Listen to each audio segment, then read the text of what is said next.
noches, hermanos, que el Señor les bendiga. Qué excelente oportunidad la que tenemos en este momento de reunirnos en la intimidad de cada una de los hogares que nos permiten llegar hasta ahí.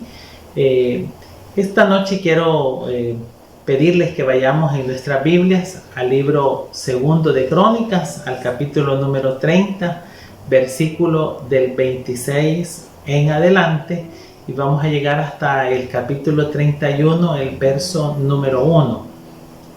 Segundo de Crónicas, capítulo 30, versículo 26. Dice: hubo entonces gran regocijo en Jerusalén, porque desde los días de Salomón, hijo de David, rey de Israel, no había habido cosa semejante en Jerusalén.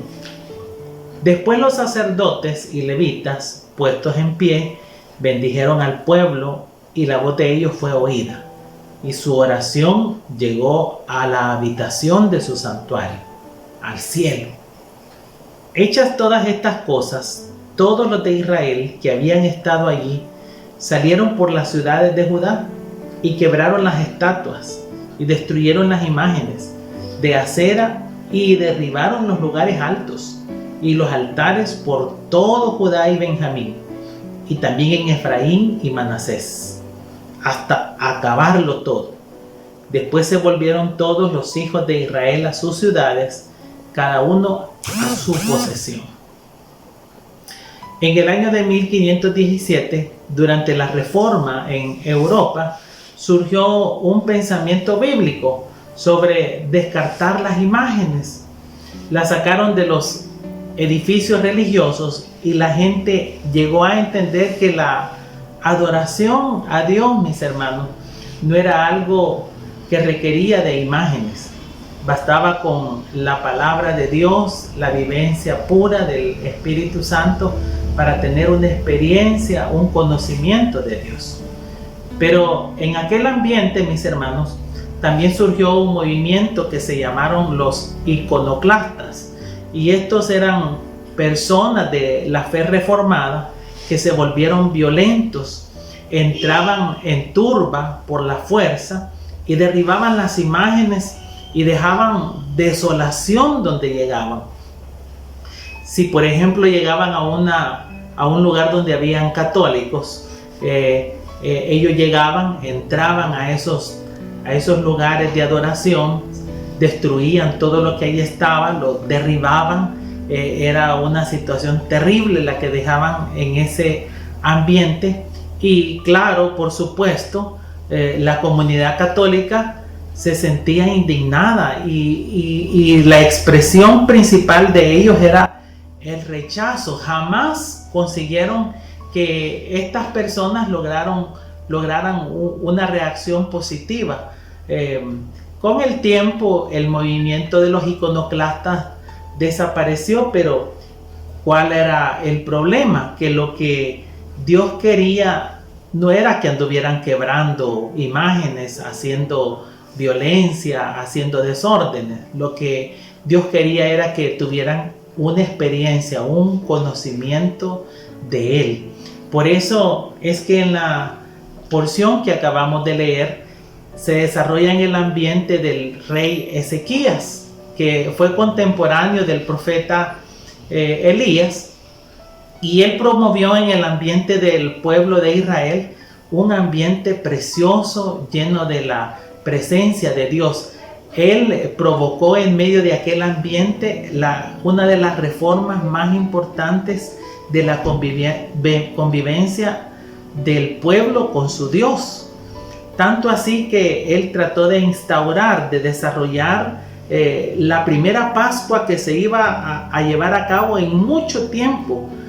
Algunas personas que se dieron cuenta de esto que iba a suceder no sabían nada. Algunos, como dice la Escritura ahí en todo el capítulo 30, si usted tiene tiempo lo lee, incluso se rieron del ambiente que se empezó a formar. Y sobre todo porque las invitaciones a esta celebración llegaron hasta el rey, los reyes que habitaban en el norte del país.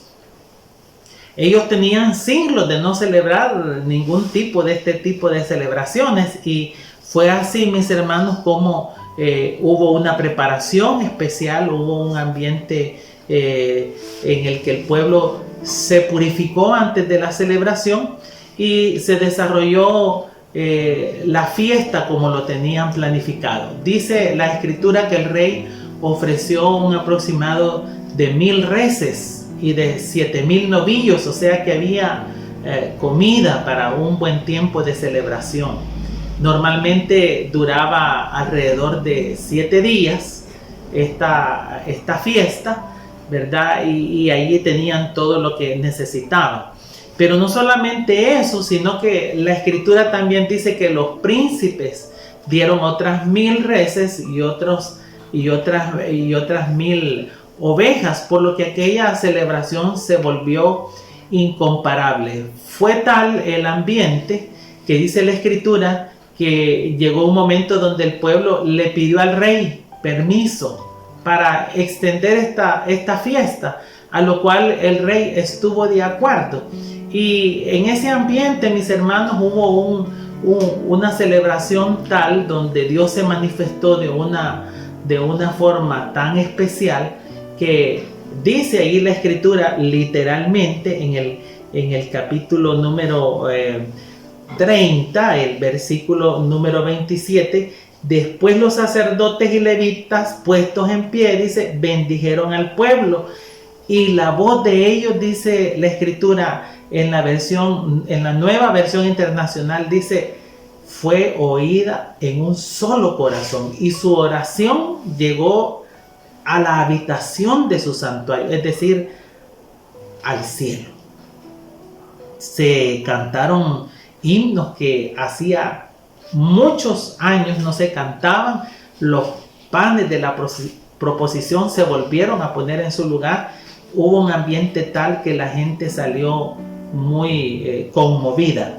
Dice el capítulo 31, versículo 1, hechas todas estas cosas, todos los de Israel que habían estado allí salieron por las ciudades de Judá y salieron a hacer lo siguiente, y quebraron las estatuas y destruyeron las imágenes de acera y derribaron los lugares altos y los altares por todo Judá y Benjamín, y también en Efraín y Manasés, hasta acabarlo todo.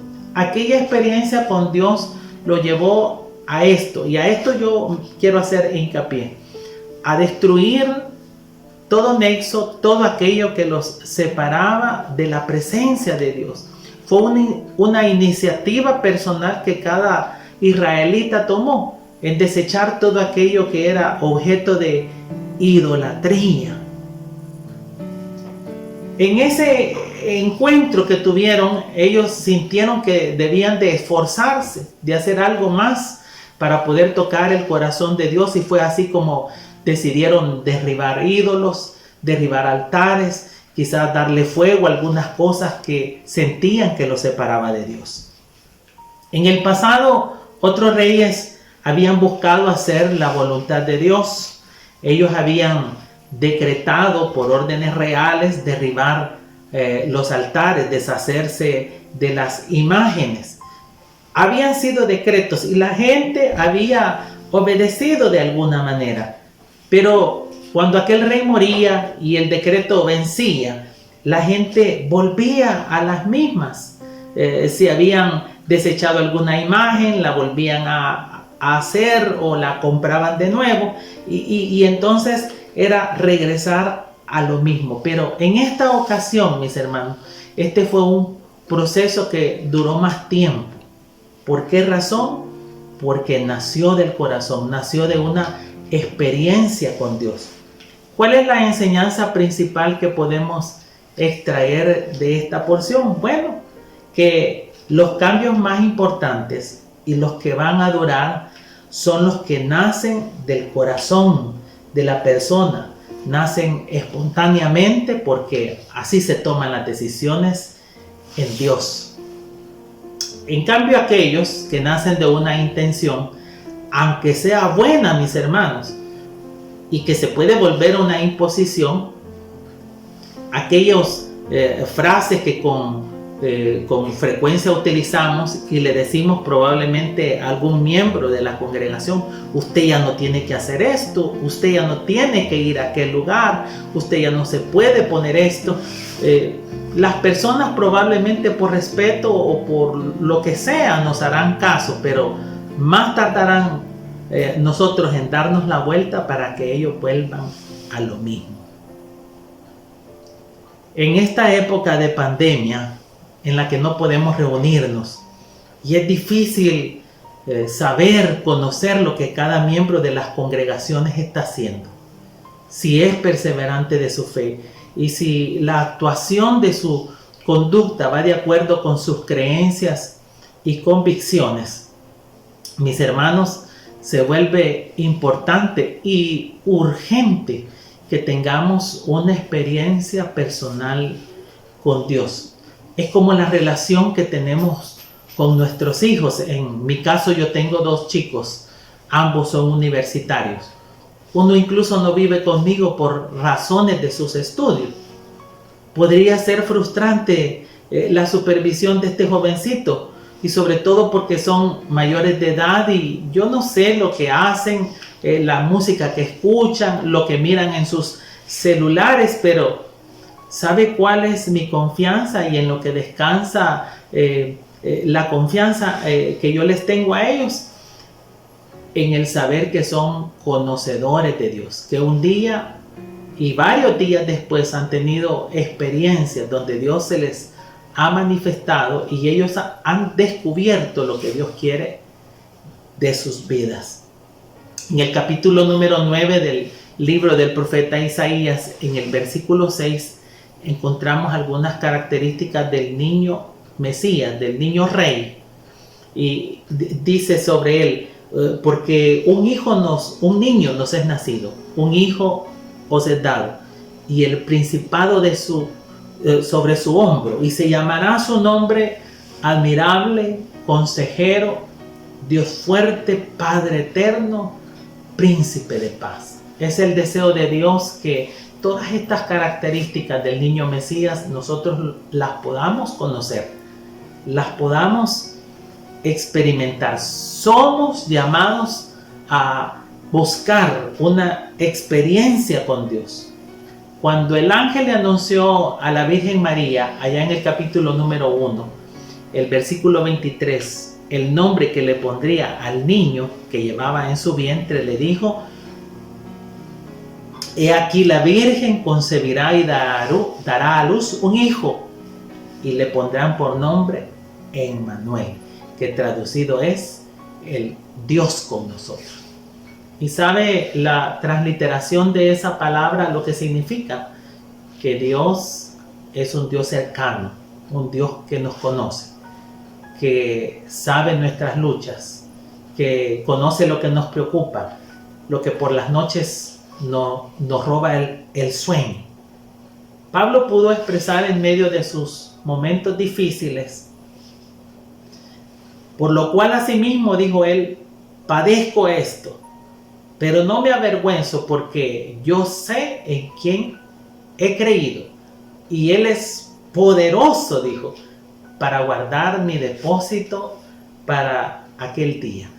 Y en estos momentos de pandemia, donde hay luto, hay desesperación, hay frustración, hay tristeza, los creyentes, los hijos de Dios y las mujeres de Dios debemos de ser valientes.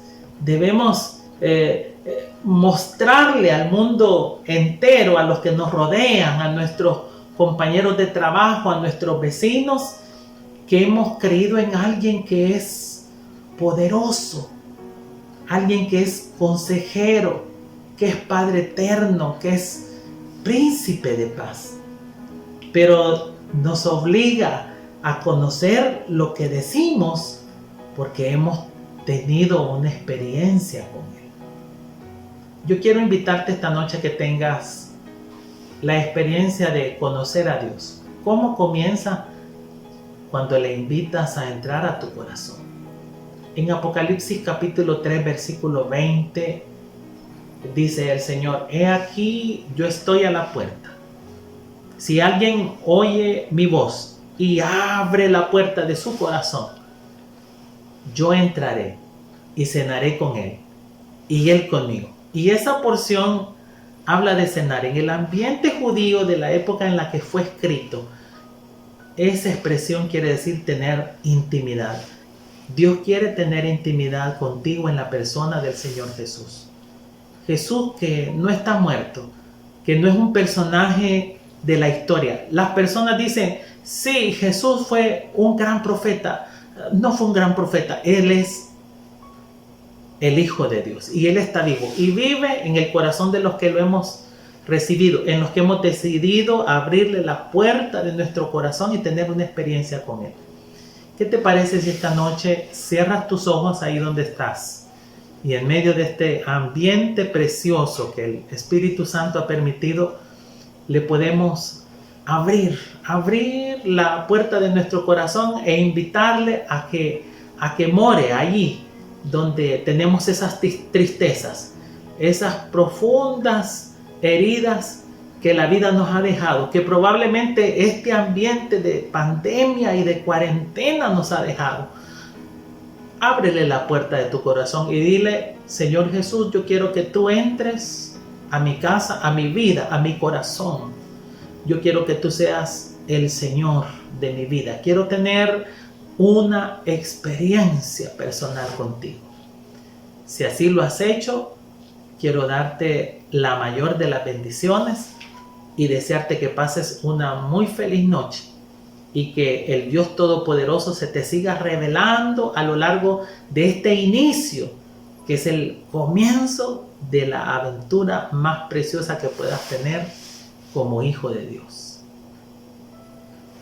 Que has escuchado la palabra del Señor en esta hora y que el Espíritu Santo ha impactado tu corazón de tal manera que quieres entregarle tu corazón al Señor, puedes hacerlo. La palabra dice que si confiesas con tu boca que Jesús es el Señor y creyeres en tu corazón que Dios lo levantó de los muertos, serás salvo. Por lo cual quiero dirigirte en una oración en esta hora para que le entregues tu corazón al Rey de Reyes y al Señor de los Señores. Puedes orar conmigo de esta manera. Padre Celestial, gracias por haber enviado a tu Hijo Jesucristo a esta tierra y a morir en la cruz del Calvario por mí. Reconozco que soy pecador, que te he fallado y que te necesito y que solo no puedo vencer el pecado, sino que necesito tu presencia. Te entrego mi corazón, acéptame, perdóname, transfórmame y cámbiame, porque desde este día caminaré como tu Hijo. Gracias por perdonarme, por redimirme y por darme la luz de tu palabra. Todo lo pido en el nombre de Jesucristo. Amén. Gloria a Dios. Tengo todo, eres todo lo que necesito. Tú me llevas al lugar donde encontré descanso.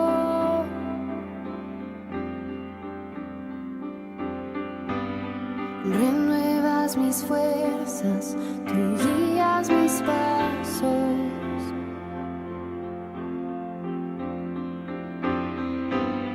Renuevas mis fuerzas, tú guías mis pasos.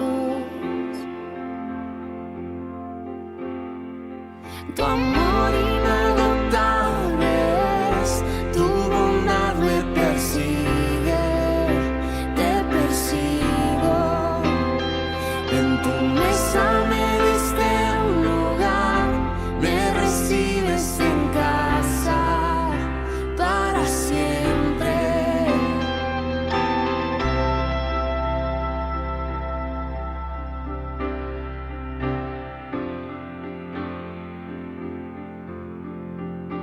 En tus brazos cada miedo y temor se apaga. Tú me enseñas a confiar cuando mi fe desmaya.